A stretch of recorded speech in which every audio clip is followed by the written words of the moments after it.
কুরআনে বর্ণিত এমন এক রমণী যার অর্ধেক জিন অর্ধেক মানুষ।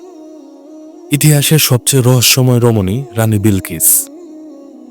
তিনি ছিলেন হযরত সুলাইমান আলাইহিসসালামের স্ত্রী। বিলকিস এমন একটি রাজ্য শাসন করতেন যা দক্ষিণ আরব থেকে শুরু করে আফ্রিকা পর্যন্ত বিস্তৃত ছিল। তার সম্পর্কে কিছু অবিশ্বাস্য তথ্য আছে যা আপনার জানা উচিত। যেহেতু কিছু ইতিহাসবিদ দাবি করেছেন যে তিনি অর্ধেক মানুষ এবং অর্ধেক জিন ছিলেন, তাহলে প্রশ্ন হলো, জিনদের রাজা নবী সুলাইমান কি মানুষ হয়ে সত্যি কোনো জিনকে বিয়ে করতে পারেন? ইসলামী ইতিহাসের সম্পর্কে কি বলে? এই ঘটনা শুরু হয়েছিল একটি ছোট্ট পাখির মাধ্যমে। কুরআনে যার নাম হুদহুদ বলা হয়েছে। হুদহুদ যে মানুষদের কথা বুঝতে পারত এবং নবী সুলাইমানের এক বিশ্বস্ত গোয়েন্দা ছিল এবং দূর দেশ থেকে গুরুত্বপূর্ণ রাজনৈতিক সংবাদ নিয়ে আসত। আপনি যদি প্রস্তুত থাকেন, চলুন শুরু করা যাক। নবী সুলাইমানের সেনাবাহিনী ছিল ইতিহাসের অন্যতম অদ্ভুত এক সেনাবাহিনী। এই বাহিনীতে ছিল মানুষ, জিন, পাখি এবং অন্যান্য প্রাণী। এমনকি বাতাসও নবী সুলাইমানকে যেখানে ইচ্ছা সেখানে নিয়ে যেত। মানব বাহিনীতে ছিল পদাতিক সৈনিক ও অশ্ব আরোহীরা। জিন সৈনিকরা ছিল মানুষের চোখে অদৃশ্য। এই সেনাবাহিনীকে এত ভয়ঙ্কর করে তৈরি করা হয়েছিল যে শত্রুরা তাদের অনেক সদস্যকে দেখতেই পেত না। কিছু পাখি ও প্রাণীও সেনাবাহিনীতে যোগ দিয়েছিল। সিংহ ছিল প্রাণী বাহিনীর নেতা। তারপর ছিল বাঘ। পাখি বাহিনীতে ছিল অনেক বাজ পাখি ও শিকারী পাখি। হুদহুদ পাখিটি ছিল গোয়েন্দা বিভাগের দায়িত্বে। এই হুদহুদের দায়িত্ব ছিল অনেক দূরে উড়ে গিয়ে শত্রুপক্ষের উপর নজরদারি করা। সে সবকিছু পর্যবেক্ষণ করত এবং শিখে নিত। তারপর ফিরে এসে প্রতিবেদন দিত। হুদহুদের ভূমিকা ছিল অত্যন্ত সংবেদনশীল এবং গুরুত্বপূর্ণ। যখন বাহিনী একত্রিত হয়েছিল, অনেক প্রাণী লক্ষ্য করেছিল হুদহুদ অনুপস্থিত। তারা নিজেদের মধ্যে ফিসফিস করতে লাগলো। কমান্ডার শীঘ্রই এসে পড়বেন এবং বুঝতে পারবেন যে হুদহুদ অনুপস্থিত। অবশেষে সুলাইমান নবী যখন বাহিনীর কাছে আসলেন, তখন ফিসফিস আরো জোরালো হলো। তিনি এসে দেখলেন হুদহুদ নেই। আসলে হুদহুদ তখন সাবা দেশে অবস্থান করছিল। সে বহু পথ পাড়ি দিয়ে গিয়েছিল এবং তার ভেতরে অনুভব করছিল যে সে কোনো গুরুত্বপূর্ণ সংবাদ উদ্ধার করবে। সে শহরের উপর অবস্থিত একটি উঁচু গাছের উপর নামল। সেখান থেকে সে রাস্তাঘাট, ঘরবাড়ি, প্রাসাদ এবং ফটক সবকিছু পর্যবেক্ষণ করল। সে কিছু অস্বাভাবিক পরিস্থিতি অনুভব করল। দেখা গেল মানুষরা যেন কোনো অনুষ্ঠানের জন্য জড়ো হচ্ছে। তাই সে শহরে বসবাসকারী আরেক হুদহুদকে জিজ্ঞেস করল, ও সুন্দর হুদহুদ, দয়া করে বলো, এ শহরে কি হচ্ছে? মানুষরা যাচ্ছে সাবার রানীর দর্শনে। তারা সবাই সেখানে সূর্যের সামনে সিজদা করবে। সুলাইমানের গোয়েন্দা পাখি তখন নিশ্চিত হয়ে গেল তার অনুভূতি ঠিক ছিল। সে প্রথমে রক্ষীদের দেখল, তারপর কমান্ডার ও সৈন্যদের। সবশেষে সাবার রানী নিজে সিংহাসন থেকে বেরিয়ে এলেন। তিনি তার সিংহাসন থেকে নেমে জনগণকে নেতৃত্ব দিলেন। তিনি তার দুই হাত উঠিয়ে সূর্যের সামনে সিজদা করলেন। সব মানুষ তার সঙ্গে সিজদা দিল।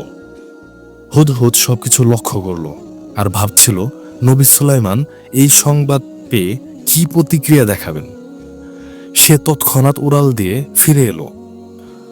অনেকদিন ক্লান্তিকর ভ্রমণের পর সে পৌঁছালো সেই স্থানে যেখানে সুলাইমানের পুরো বাহিনী একত্রিত হয়েছিল। সব পাখি তাকে ঘিরে ধরল। তারা সবাই ক্ষুব্ধ ছিল। একটি ছোট চড়ুই প্রথমে বলল, তুমি কোথায় ছিলে? নবী সুলাইমান তোমার ব্যাপারে জানতে চেয়েছেন। আমরা আশা করি তোমার কাছে যথাযথ ব্যাখ্যা আছে। হুদহুদের ভিতরে আরো ভয় ঢুকে গেল। সে সিদ্ধান্ত নিল এখনই নবী সুলাইমানের কাছে গিয়ে ক্ষমা চাইতে হবে। সে কাঁপতে কাঁপতে নবী সুলাইমানের তাঁবুর দিকে উড়ে গেল। তখন নবী সুলাইমান রাতের খাবার খাচ্ছিলেন। হুদহুদ জানালা দিয়ে ঢুকে চুপচাপ টেবিলের এক কোনায় বসল। সে চেষ্টা করছিল সুলাইমানের হাত থেকে দূরে থাকতে। সে ধীরে ধীরে বিনয়ের সঙ্গে সালাম দিল। সে মাথা তুলল, কিন্তু চোখ তুলতে পারল কেবল সুলাইমানের হাত ও বুক পর্যন্ত। সে তার নেতার কাছ থেকে অনেক কিছু শিখেছিল এবং সে জানত যে নবী সুলাইমানের মন ছুঁতে হলে তাকে স্পষ্টভাবে সত্য কথা বলতে হবে। হে আমার বাদশা, আমি এমন একটি জাতির সংবাদ এনেছি যাদের সম্পর্কে আপনি জানেন না। এক দূর দেশে আমি এমন এক নারীকে দেখেছি যিনি সাবার জাতির উপর শাসন করছেন। তিনি এক বিশাল সিংহাসনে বসেন এবং তার কাছে এমন সব জিনিস আছে যা কেউ চাইলেই পেতে পারে না। কিন্তু আমি দেখেছি তিনি এবং তার জাতি আল্লাহর পরিবর্তে সূর্যকে সেজদা করছে। শয়তান তাদের কাজকে তাদের কাছে শোভনীয় করে তুলেছে। এই শব্দগুলো ছিল শক্তিশালী। হুদহুদ দেখালো তার অনুপস্থিতির পেছনে সত্যিকারের একটি কারণ ছিল। সে ছিল একটি গুরুত্বপূর্ণ মিশনে। নবী সুলাইমান জবাব দিতে শুরু করলেন, অবশ্যই আমাদের যাচাই করতে হবে তুমি যা বলছো তা সত্য কিনা। আমি একটি চিঠি লিখব, তুমি এটি তাদের কাছে পৌঁছে দিবে এবং দেখবে তারা কি প্রতিক্রিয়া দেখায়। হুদহুদ চিঠি নিয়ে দ্রুত উড়ে গেল সাবার দেশে। সে রাজপ্রাসাদের বাগানের একটি গাছে নামল এবং রানীর কক্ষ খুঁজতে লাগলো। সে দেখল একটি বিশাল কক্ষ, যার কাছে একটি বারান্দা ছিল। বুঝতে পারল এটাই রানীর ঘর। চিঠিটি ঠোঁটে নিয়ে সে উড়ে গেল খোলা জানালার দিকে এবং ভিতরে প্রবেশ করল। সে সিদ্ধান্ত নিল ছাদের একটি স্থাপনার পেছনে লুকাবে। সে বাইরে তাকিয়ে দেখল রানী বিছানায় ঘুমাচ্ছেন। তার চুল বালিশের উপর ছড়িয়েছিল। তার মুখ ছিল অত্যন্ত সুন্দর। তার সৌন্দর্য দেখার সময় হুদহুদের মনে এক ধরনের দুঃখ জন্ম নিল। এত সৌন্দর্য, ধন সম্পদ এবং ক্ষমতা থাকা সত্ত্বেও কেউ সূর্যের সামনে সিজদা কেন করবে? এই চিন্তা করল হুদহুদ। তার মনে হলো শয়তান তাদেরকে ধোঁকা দিয়েছে। শয়তান তাদের এমন কিছুর উপাসনা করতে বাধ্য করেছে যা সত্যিকার মাবুদ নয়। কিন্তু সে কিভাবে এটা করল? তারপর হুদহুদ ভাবল, যদি সুলাইমানের সেনাবাহিনী সে আবার জনগণের সঙ্গে যুদ্ধ করে তাহলে ফলাফল তো স্পষ্ট। হ্যাঁ, রানী শক্তিশালী, কিন্তু তিনি নবীর বাহিনীকে পরাজিত করতে পারবেন না। সুলাইমানের সৈন্যরা খুব সহজেই তাদের দখল নিতে পারবে। হুদহুদ ভাবতে লাগলো, আমি কি এখনই চিঠিটা ফেলে দেব, নাকি তার জেগে ওঠার অপেক্ষা করব? সে জানত না চিঠিতে কি লেখা ছিল। এইসব ভাবার মধ্যেই হঠাৎ করে চিঠিটা তার ঠোঁট থেকে পিছনে পড়ে রানীর বিছানায় পড়ে গেল। রানী চোখ মেলে দেখলেন তার সামনে একটি চিঠি। তিনি দ্রুত চারদিকে তাকালেন, কিন্তু কাউকে দেখতে পেলেন না। এক ধরনের ভয় অনুভব করে তিনি চুপচাপ চিঠিটা খুললেন এবং পড়তে শুরু করলেন। এই বার্তাটি সুলাইমানের পক্ষ থেকে। আল্লাহর নামে, যিনি পরম করুণাময় ও অতিশীল দয়ালু। আমি তোমাকে এক আল্লাহর প্রতি ঈমান আনতে আমন্ত্রণ জানাচ্ছি। আমার প্রতি অহংকার করো না। আমার কাছে এসো এবং নিজেকে সমর্পণ করো। রানী রেগে গেলেন এবং আবার চারদিকে তাকালেন। খুঁজলেন কে চিঠি এনে দিয়েছে, কিন্তু কাউকে না দেখে তার রাগ আরো বেড়ে গেল। তিনি তার প্রহরীদের ডাকলেন এবং বললেন, কে সাহস করেছে আমার কক্ষে প্রবেশ করার? এটা কে করেছে? প্রহরীরা বিস্মিত হয়ে গেল। তারা বলল, কেউ রানীর ঘরে ঢোকেনি। তারা জানালো তারা সারাক্ষণ তলোয়ার হাতে ছিল এবং চোখ খোলা রেখেছিল। তারা শপথ করে বলল, রানীর ঘরের আশেপাশেও কেউ আসেনি। এদিকে হুদহুদ পাখিটি ছাদের উপরের এক ফাঁকা জায়গায় লুকিয়েছিল এবং সে সবকিছু শুনছিল। রানী বিলকিস চিৎকার করে উঠলেন, তাহলে এই চিঠি কোথা থেকে এলো? তিনি চিঠিটা হাতে তুলে ধরলেন। প্রহরীরা বিভিন্ন রকম অনুমান করতে লাগলো কিভাবে এই চিঠি এসেছে, কিন্তু কেউই কিছু দেখেনি। তারা হতবাক হয়ে গিয়েছিল, বুঝতে পারছিল না কি বলবে। রানী বিলকিস দ্রুত তার উপদেষ্টাদের নিয়ে জরুরি বৈঠক ডাকলেন। উপদেষ্টারা জড়ো হলেন। রানী বিলকিস বৈঠকে নেতৃত্ব দিলেন। তিনি বললেন, হে আমার উপদেষ্টা বৃন্দ, আমি একটি অত্যন্ত গুরুত্বপূর্ণ চিঠি পেয়েছি। এটি সুলাইমানের পক্ষ থেকে। তিনি তার চিঠি শুরু করেছেন আল্লাহ আর রহমান ও আর রাহিমের নামে। তিনি আমাকে অহংকার ছাড়া তার কাছে আসতে বলেছেন। তোমরা বলো আমার কি করা উচিত? একজন উপদেষ্টা বললেন, এর অর্থ সুলাইমান চাচ্ছেন আমরা তার কাছে আত্মসমর্পণ করি। এটা তো যুদ্ধের ডাকের মতো শোনাচ্ছে, আসুন আমরা যুদ্ধ করি। আরেকজন বললেন, আমরা তো শক্তিশালী, চলো আমরা তাকে যুদ্ধ করে আমাদের শক্তি দেখিয়ে দিই। প্রায় সবাই এই মতের পক্ষে একমত হলেন, কিন্তু একজন জ্ঞানী উপদেষ্টা হঠাৎ প্রশ্ন করলেন, যিনি এই চিঠি নিয়ে এসেছেন সেই বার্তাবাহক কোথায়? তিনি ছাড়া সুলাইমানের আসল উদ্দেশ্য বোঝা যাবে না। রানী বিলকিস উত্তর দিলেন, তিনি জানেন না। তিনি বললেন, ঘুম থেকে উঠে দেখেছেন চিঠি বিছানায় পড়ে আছে। একজন উপদেষ্টা আরও বললেন, এই ব্যাপারটা একটু ভয়ানক। আমি বলছি আমাদের অপেক্ষা করা উচিত। যদি সুলাইমান এমন অদ্ভুত এবং শক্তিশালী উপায়ে কোনো বার্তা পাঠাতে পারেন বার্তাবাহক ছাড়াই, তাহলে কে জানে তার যুদ্ধ ক্ষমতা কতটা ভয়ঙ্কর। তাহলে আমাদের কি অপেক্ষা করে দেখা উচিত? রানী বিলকিস বললেন, যখন কোনো রাজা কোনো দেশে আক্রমণ করে তারা সবকিছু ধ্বংস করে দেয় এবং সম্মানিত মানুষদের অপমানিত করে দুর্বল করে ফেলে। আমার ভয় হয় আমাদের ক্ষেত্রেও এমন কিছু হতে পারে।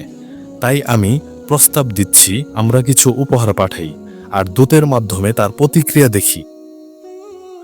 কেউ আপত্তি করল না, তাই রানীর পরামর্শ গ্রহণ করা হলো। হুদহুদ পাখিটি পুরো আলাপ শুনছিল। বৈঠক শেষ হতেই সে উড়ে গেল। সাবার দেশে ঘোষণা করা হলো যে সোনা এবং রত্ন দিয়ে তৈরি একটি উপহার প্রস্তুত করা হবে। তারা রানীকে বলল এটি অবশ্যই একটি রাজকীয় উপহার হতে হবে। সুলাইমান ছিলেন একজন শক্তিশালী ও ভয়ানক মানুষ, এবং কেবল একটি বহুমূল্য উপহারই হয়তো তাকে খুশি করতে পারবে। রাজ্যের ভবিষ্যৎ নির্ভর করছিল তার অনুগ্রহের উপর।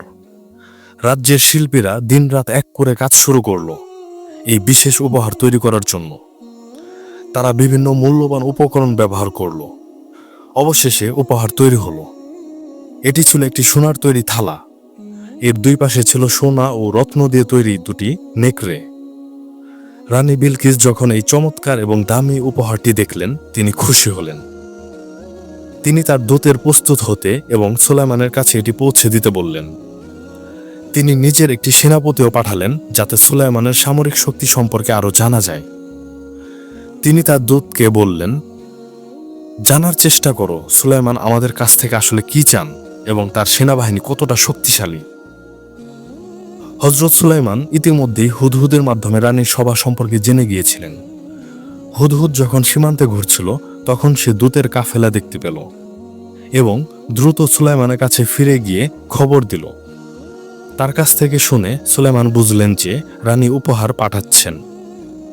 তিনি এটাও বুঝলেন রানীর আসল উদ্দেশ্য হলো তার মনোভাব ও সৈন্যদের শক্তি যাচাই করা। তাই সুলাইমান আদেশ দিলেন তার সেনাবাহিনীকে প্রস্তুত হতে এবং সারিবদ্ধভাবে রানীর দূতদের গ্রহণ করতে হবে। তিনি কিছু মানুষও পাঠালেন তাদের অভ্যর্থনা জানাতে।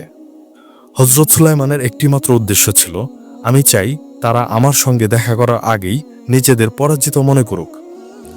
রানী বিলকিসের দূতেরা হঠাৎ এক বিশাল বাহিনীর সামনে এসে পড়ল। তারা সৈন্যদের সংখ্যা গুনতে লাগল এবং কোনো কোনো প্রাণী এই বাহিনীতে রয়েছে তা লিখে রাখল। তাদের বিস্ময়ের সীমা রইল না যখন তারা দেখল সুলাইমানের সেনাবাহিনী কেবল মানুষের নয়, বরং সিংহ, বাঘ, হাতি, পাখি এবং আরও অনেক প্রাণী নিয়ে গঠিত। তারা আরও দেখল এই সেনাবাহিনী বাতাস ব্যবহার করে এক স্থান থেকে অন্য স্থানে চলাচল করতে পারে। তাদের চোখ বড় হয়ে গেল, মুখ হা হয়ে গেল বিস্ময়ে। এই বাহিনী ছিল একেবারে আলাদা, মহিমাময় এবং ভয়ঙ্কর। তারা বুঝে গেল এমন বাহিনীর বিরুদ্ধে তারা কখনোই যুদ্ধ করতে পারবে না। যখন তারা লক্ষ্য করল কিছু অস্ত্র নিজেরাই নড়াচড়া করছে, তখন তাদের ভয় আরও বেড়ে গেল। তারা একে অপরের দিকে তাকিয়ে আতঙ্কের সঙ্গে প্রশ্ন করল, এটা কি? তাদের নিয়ে যে কর্মকর্তা ঘুরে দেখাচ্ছিল সে শান্তভাবে উত্তর দিলেন, এটা তো মাত্র কয়েকজন জিন সৈন্য যারা প্রভাতকালীন অনুশীলন করছে। দূতেরা বিস্মিত হয়ে গেল এবং তারা আরও উদ্গ্রীব হয়ে উঠল সুলাইমানের সঙ্গে সাক্ষাৎ করার জন্য।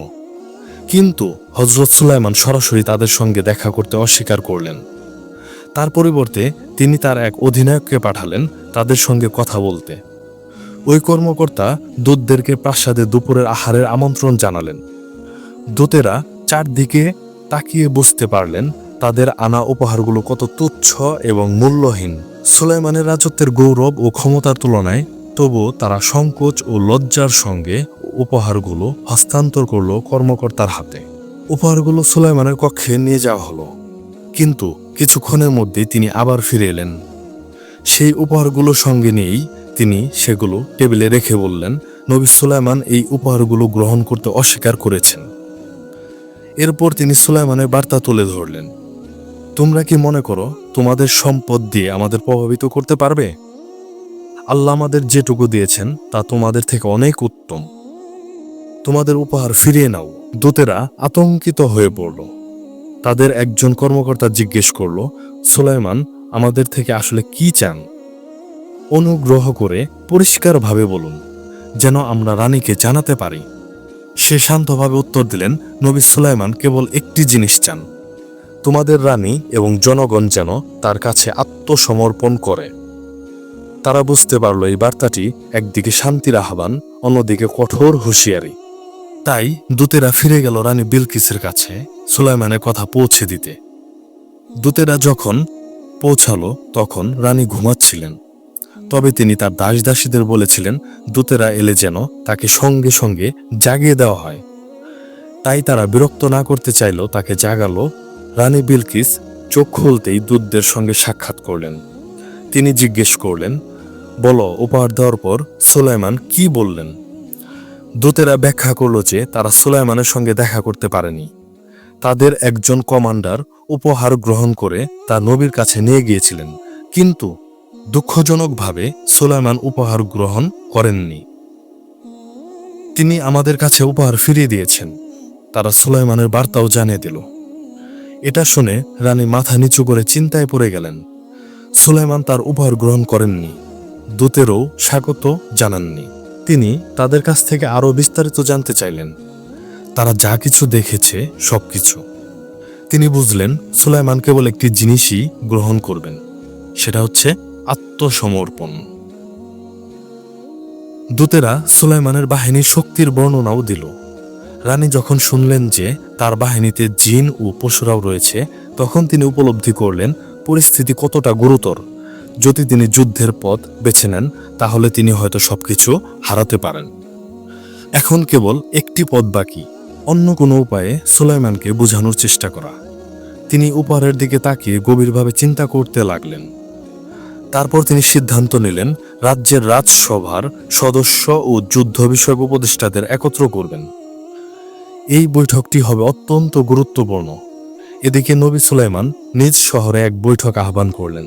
তার পরিষদে ছিলেন মন্ত্রী, কমান্ডার, যুদ্ধ বিশেষজ্ঞ ও জ্ঞানী আলেমগণ। দুইটি সিংহ পাহারার দায়িত্বে ছিল, যারা বৈঠককে সুরক্ষা দিচ্ছিল। হুদহুদ পাখিটিও সেখানে ছিল, প্রতিবেদন দিতে প্রস্তুত। নবী সুলাইমান সভা শুরু করলেন, আমি প্রশংসা করি যিনি আমাদের এই সমস্ত সম্পদ ও ক্ষমতা দিয়েছেন। যদিও তার অন্তরে ছিল প্রচণ্ড রাগ, তিনি তা বাহ্যিকভাবে প্রকাশ করেননি। তিনি বললেন, কিভাবে সম্ভব যখন আমরা জীবিত আছি এবং তাওহীদের পতাকা বহন করছি, তখনও পৃথিবীতে এমন মানুষ রয়েছে যারা সূর্যকে উপাসনা করে। এটা আমাদের জন্য ব্যর্থতা এবং লজ্জার। সুলাইমান নিজের গৌরবের জন্য শাসন করছিলেন না, বরং আল্লাহর রাজত্বের প্রতিনিধি হিসেবে শাসন করছিলেন। এই কারণেই তিনি একই সাথে রাগ ও দায়িত্ববোধ অনুভব করছিলেন। তখন সেনাপতি দাঁড়িয়ে গেলেন হাতে তরবারি নিয়ে, বললেন, শুধু আদেশ দিন, আমি সাবার রানীর সিংহাসন এবং আল্লাহকে অস্বীকারী এই জাতিকে ধ্বংস করে দেব। কিন্তু সুলাইমান বললেন, আমি হিংস্রতা পছন্দ করি না, আমাদের অন্য কোনো পথ খুঁজতে হবে। আমি আশা করি রানী নিজেই এখানে এসে আমার সঙ্গে দেখা করবেন, কিন্তু তার আসার আগেই তোমাদের মধ্যে কে তার সিংহাসন এখানে এনে দিতে পারবে? তখন এক জিন বলল, আমি তার সিংহাসন আপনার সামনে নিয়ে আসতে পারি। এমনকি আপনি ওঠার আগেই আপনি জানেন আমি কতটা শক্তিশালী। কিন্তু এরপর একজন আলেম, যিনি আল্লাহর পক্ষ থেকে বিশেষ জ্ঞান অর্থাৎ ইলমে লাদুনি প্রাপ্ত ছিলেন, তিনি বললেন, আমি তার সিংহাসন তোমার সামনে নিয়ে আসতে পারবো, এমনকি তুমি চোখের পলক ফেলার আগেই। সুলাইমান যখন এই প্রস্তাব গ্রহণ করলেন, তখন হঠাৎ করেই বিলকিসের সিংহাসন তার সামনে উপস্থিত হয়ে গেল। এমনটা কোনো মানুষ এর আগে কখনো করেনি। সবাই হতবাক হয়ে গেল। সিংহাসনটি ছিল বিশাল এবং রাজকীয়। সবাই সেই দিকে তাকিয়ে চুপচাপ চিন্তায় ডুবে গেল। হুদহুদ পাখিটিও সেখানে ছিল, চেষ্টা করছিল এই অলৌকিক ঘটনার অর্থ বোঝার। এদিকে সাবানগরীতে রাজসভার ও যুদ্ধ পরিষদের সভা বসেছিল। রানী বিলকিস সে সভার নেতৃত্ব দিচ্ছিলেন। রানী ক্লান্ত স্বরে বললেন, আজ আমরা এক ভয়াবহ পরিস্থিতির মুখোমুখি হয়েছি। সুলাইমান চায় আমরা তার কাছে আত্মসমর্পণ করি। সে আমাদের শক্তি ধ্বংস করে দিতে হুমকি দিচ্ছে। আমি তোমাদের কাছে সাহায্য চাইছি। চলো একটা সমাধান খুঁজে বের করি। উপদেষ্টারা একমত হলেন। সম্ভবত কেবল রানী নিজে সুলাইমানের কাছে গিয়ে আরো বড় উপহার দিলে শান্তি আসতে পারে। কিন্তু তারা এটাও বললেন, যদি এই উপহারও প্রত্যাখ্যান করা হয় তাহলে যুদ্ধই একমাত্র বিকল্প, আর এই যুদ্ধ হয়তো ইতিহাস থেকে আমাদের অস্তিত্বকে মুছে ফেলবে। সবাই রানী বিলকিসকে তাদের শেষ আশা হিসেবে দেখছিল। তাই রানী ঝুঁকি নেওয়ার সিদ্ধান্ত নিলেন। তিনি নিজেই সুলাইমানের প্রাসাদে যাবেন। প্রস্তুতি শুরু হলো। নতুন আরো সুন্দর এবং দামি উপহার তৈরি করার পরিকল্পনা করা হলো। হযরত সুলাইমান জানতেন রানীর ক্ষমতা ও উন্নতির ধারণা ভুল। তিনি তার দেশের শিল্প ও প্রযুক্তি নিয়ে গর্ব করতেন। কিন্তু নবী সুলাইমান তাকে একটি গুরুত্বপূর্ণ সত্য শেখাতে চেয়েছিলেন। শ্রেষ্ঠত্ব এবং প্রকৃত উন্নতি কেবল তখনই আসে যখন কেউ তাওহীদের পতাকার নিচে থাকে, আল্লাহর একত্বে বিশ্বাস করে। আল্লাহর প্রতি ঈমান ছাড়া কোনো ব্যবস্থাতেই টিকে থাকতে পারে না। যদি তুমি দুনিয়া হারিয়ে ফেলো কিন্তু আল্লাহকে পেয়ে যাও তাহলে তুমি বিজয়ী। কিন্তু যদি তুমি পুরো দুনিয়া অর্জন করো আর আল্লাহকে হারাও তাহলে তার লাভ কি? হযরত সুলাইমান, যিনি এক জ্ঞানী নবী ছিলেন, কেবল বিলকিসের সিংহাসন আনার নির্দেশ দেননি, বরং তিনি আরও একটি নির্দেশ দেন। সিংহাসনের ডিজাইন বদলে দিতে হবে। যখন সুলাইমান সিংহাসনের উপর সূর্যের প্রতীক দেখলেন, তিনি বললেন, কত বড় বোকামি যখন কেউ সূর্যের উপাসনা করে। যদি সূর্য সোনার তৈরিও হতো তবু তার সামনে সিজদা করা একবারে অর্থহীন।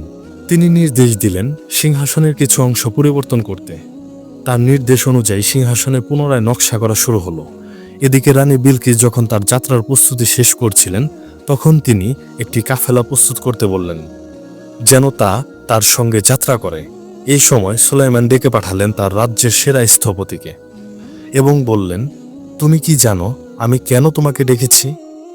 আমি এমন একটি প্রাসাদ নির্মাণ করতে চাই যা পানির উপর তৈরি। দেখতে মনে হবে যেন তা পানিতে ভেসে আছে। এর প্রবেশপথ হবে স্বচ্ছ, যেন কেউ নিচে তাকালে ভাববে এটি কেবল পানি। স্থপতি বলল, যদি আপনি চান তাহলে আমি মেঝেতে খাঁটি কাঁচ ব্যবহার করব যাতে নিচের পানি পরিষ্কারভাবে দেখা যায়। সুলাইমান বললেন, হ্যাঁ, সেটি একদম উপযুক্ত হবে। তুমি কি বলতে পারো এই নির্মাণ শেষ হতে কত সময় লাগবে? স্থপতি উত্তর দিল, যদি আপনি জিনদের সাহায্যের অনুমতি দেন তাহলে এই 2 সপ্তাহেই শেষ হয়ে যাবে। আর যদি শুধুমাত্র মানুষ তৈরি করে তাহলে অনেক সময় লেগে যাবে। আমি জিনদের সাহায্যে নির্দেশ দেব, কিন্তু আমি চাই মেঝে হোক একদম স্বচ্ছ, যাতে নিচের পানি পুরোপুরি দেখা যায়। স্থপতি আবার জিজ্ঞেস করল, হে আমার সর্দার, আপনি কি ছাদ বা দেয়ালের জন্য বিশেষ কিছু চান? সুলাইমান উত্তর দিলেন, তুমি কি মনে করো? স্থপতি বলল, আমি মনে করি ছাদ কাচের হওয়া উচিত। তাহলে সূর্যের আলো পানিতে প্রতিফলিত হয়ে এক অপূর্ব দৃশ্য সৃষ্টি করবে। আমি এটাও প্রস্তাব করি দেয়ালগুলো আয়না দিয়ে তৈরি করা হোক। নবী সুলাইমান এই ভাবনাগুলো শুনে খুশি হলেন এবং স্থপতিকে কাজ শুরু করতে নির্দেশ দিলেন। স্থপতি কাজ শুরু করলেন। কিছুদিনের মধ্যে পানির উপরে এক চমৎকার প্রাসাদ গড়ে উঠল। আর ঠিক তখনই রানী বিলকিস পৌঁছাচ্ছিলেন সুলাইমানের ভূখণ্ডের কাছাকাছি। হুদহুদ পাখিটি এক অফিসারকে সঙ্গে নিয়ে সীমান্তে রানীর জন্য অপেক্ষা করছিল। যাত্রাপথে রানী বিভিন্ন অদ্ভুত জিনিস লক্ষ্য করছিলেন। দূতেরা যেসব গল্প বলেছিল সব সত্য ছিল। এই দেশ ছিল বিস্ময়ে ভরপুর। যতই তিনি প্রাসাদের কাছে যাচ্ছিলেন ততই বিস্মিত হচ্ছিলেন। তিনি সুলাইমানের সেনাবাহিনীর একটি অংশ দেখলেন। এটি ছিল সবচেয়ে শক্তিশালী ভয়ঙ্কর বাহিনী যা তিনি আগে কোনোদিন দেখেননি। তার ভয় আরও গভীর হতে লাগলো। তার হৃদস্পন্দন বেড়ে গেল। শ্বাস নিতে কষ্ট হচ্ছিল। এই বাহিনী মানুষের মনে হচ্ছিল না। এটি অবশ্যই কোনো ঐশী শক্তির সাহায্যে গঠিত। এত কিছু দেখার পর তিনি নিজ রাজ্যের গৌরব ও উন্নতি নিয়ে সন্দেহ করতে শুরু করলেন। শহরে পৌঁছাতেই তার আত্মবিশ্বাস ভেঙে পড়তে লাগলো। অহংকার ও গর্ব গলে যেতে শুরু করলো। তার ভয়ে ধীরে ধীরে শ্রদ্ধা ও বিস্ময়ে রূপ নিল।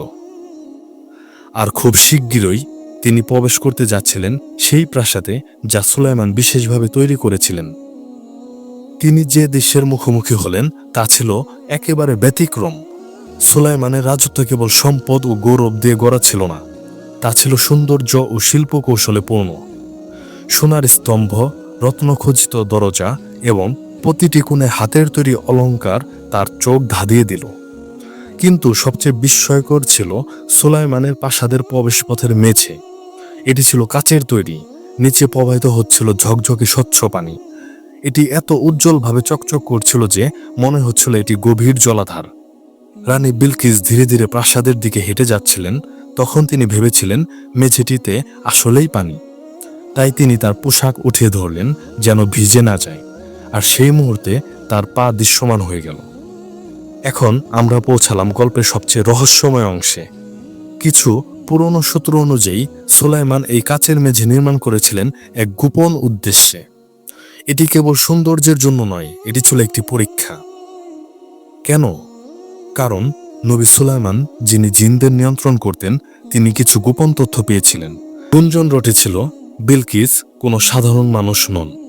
কিছু লোক বিশ্বাস করত তিনি অর্ধেক মানুষ এবং অর্ধেক জিন। নবী সুলাইমান জিনদের প্রকৃতি সম্পর্কে খুব ভালোভাবে জানতেন। তিনি এটাও জানতেন বেশিরভাগ জিনের পায়ে লোম হয়। তাই তিনি কাচের মেঝেটিকে এমনভাবে তৈরি করান যেন দেখতে মনে হয় পানি, যাতে বিলকিস তার পোশাক তোলেন, আর সেই মুহূর্তেই তিনি দেখতে পারবেন তার পা এবং নিজের সন্দেহ যাচাই করতে পারবেন।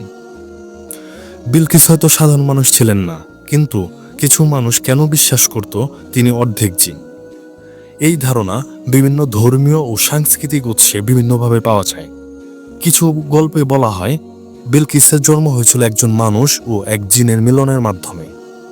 একটি কাহিনীতে বলা হয় তার মা ছিলেন একজন মানবী রানী এবং তার পিতা ছিলেন একজন ইফিত, অর্থাৎ এক শক্তিশালী জিন। এই কারণেই বিলকিসের মধ্যে মানবীয় সৌন্দর্য এবং কিছু জিন সদৃশ্য শারীরিক বৈশিষ্ট্য ছিল। কোরআনে সরাসরি বলা হয়নি তিনি মানুষ ছিলেন নাকি জিন ছিলেন। ইথিওপিয়ার টেস্টগুলোতে তাকে জিনদের বংশোদ্ভূত বলে বর্ণনা করা হয়নি, বরং সেখানে তাকে এক জ্ঞানী এবং আধ্যাত্মিক মানবী রানী হিসেবে তুলে ধরা হয়েছে। সেসব কাহিনীগুলো তার জ্ঞান ও পবিত্রতার উপর বেশি গুরুত্ব দিয়েছে, তার বাহ্যিক বৈশিষ্ট্যের চেয়ে। তাহলে ইসলামী উৎসগুলো কি বলে? অধিকাংশ ইসলামী আলেম একমত ছিলেন বিলকিস একজন মানুষ, অর্ধেক জিন।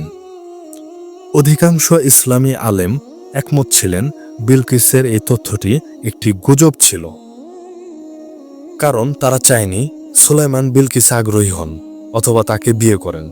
জিনরা ভয় পেত যদি সুলাইমানের কোনো পুত্র হয়, সে হয়তো তার পিতার মতো রাজত্ব করবে এবং সুলাইমানের গোপন জ্ঞানের মাধ্যমে আবার জিনদের কাজ করাবে। তারা সুলাইমানের অধীনে কাজ করতে বাধ্য হবে আর আশা করছিল সুলাইমান মারা গেলে তারা মুক্তি পাবে। কিন্তু যদি তার পুত্র রাজত্ব করে তাহলে তারা আবার বন্দী হয়ে পড়বে। আর অধিকাংশ যিনি মিথ্যাবাদী হিসেবে পরিচিত, শুধু সুলাইমানের যুগে নয়, সব যুগেই নবী সুলাইমান এটা ভালোভাবে জানতেন। তাই সুলাইমান এই পরিস্থিতির আয়োজন করেন নিশ্চিত হওয়ার জন্য। আর যখন তিনি বিলকিসের পা দেখলেন এবং বুঝলেন তিনি সাধারণ মানুষের মতো, তখন তার সন্দেহ দূর হয়ে গেল। বিলকিস যখন কাচের মেঝের উপর দিয়ে পেরে গেলেন, সুলাইমান নিশ্চিত হলেন তিনি একজন মানুষ। তারপর সুলাইমান রানী বিলকিসকে তার সিংহাসন দেখালেন। রানী বিলকিস বিস্ময়ে হতবাক হয়ে গেলেন। নবী সুলাইমান তাকে জিজ্ঞেস করলেন, এটা কি তোমার সিংহাসন? বিলকিস ভালো করে তাকালেন। তিনি ঠিক কি বলবেন বুঝে উঠতে পারলেন না। সিংহাসনটা দেখতে হুবহু তার নিজের মতো, কিন্তু কিছু একটা বদলে গেছে। অবশেষে তিনি বললেন, এটি দেখতে আমার সিংহাসনের মতোই। সিংহাসনের নিচে সুলাইমান একটি বার্তা রেখে দিয়েছিলেন, আমরা আল্লাহর কাছে আত্মসমর্পণকারী। বিলকিস আরও গভীরভাবে তাকিয়ে বুঝতে পারলেন এটি সত্যিই তার নিজের সিংহাসন। কোনোভাবে এটি তার প্রাসাদ থেকে তার আসার আগে এখানে নিয়ে আসা হয়েছে এবং কিছু পরিবর্তন করা হয়েছে। এটি ছিল নবী সুলাইমানকে আল্লাহ যে অসাধারণ ক্ষমতা দিয়েছিলেন তার আরও একটি প্রমাণ। রানী বিলকিস গভীর চিন্তায় ডুবে গেলেন। তিনি যত ভাবছিলেন ততই বুঝতে পারছিলেন তার জাতির বিশ্বাস কতটা দুর্বল ও মূর্খতা ছিল নবী সুলাইমানের যুক্তিবাদী ও জ্ঞানভিত্তিক চিন্তার তুলনায়। সেদিন তাকে দুপুরের আহারের আমন্ত্রণ জানানো হলো। নবী সুলাইমান তার পাশে বসলেন এবং আলাপ শুরু করলেন। তিনি বললেন, আল্লাহ, যিনি সারা জাহানের পালনকর্তা, সর্বশ্রেষ্ঠ, পরম দয়ালু, তার কথাই আমি বলছি, যিনি সূর্য সৃষ্টি করেছেন মানুষের সেবায়। যেমন করে বাগানের প্রজাপতি ও শাপলা ফুল আল্লাহর ইচ্ছায় পরিচালিত হয়, তেমনি সূর্য আল্লাহর সৃষ্টির অংশ। তার সেবায় নিয়োজিত মানুষের মতো এক মহান সৃষ্টির জন্য রানী বিলকিস তখন বুঝতে পারলেন, তারা যাকে এতদিন উপাসনা করতেন সেই সূর্য আসলে শয়তানের তৈরি করা এক সুন্দর ফাঁদ ছিল। প্রথমবারের মতো সূর্যের উজ্জ্বলতা তার অন্তরে ম্লান হয়ে গেল, আর এক নতুন আলো যা কখনো অস্ত যায় না তার অন্তরে জ্বলে উঠল। তখনই তার উপদেষ্টারা এসে বলল, সূর্য অস্ত যেতে চলেছে, এখন আমাদের প্রতিদিনের সূর্য পূজার সময়। হে মূর্খরা, এখনই কি তোমরা বিশ্বাস করো সূর্য উপাসনার যোগ্য? শয়তান আমাদের সম্পূর্ণ বিশ্বাসকে আমাদের কাছে এত সুন্দর করে উপস্থাপন করেছিল। এই স্থান ত্যাগ করো। নবী সুলাইমান কি বলেছেন তা না শুনেই উপদেষ্টারা ভয় পেয়ে গেল এবং দ্রুত সেখান থেকে সরে গেল। প্রথমবারের মতো রানীর হৃদয়ে এক সুন্দর অনুভূতি প্রবাহিত হতে লাগলো।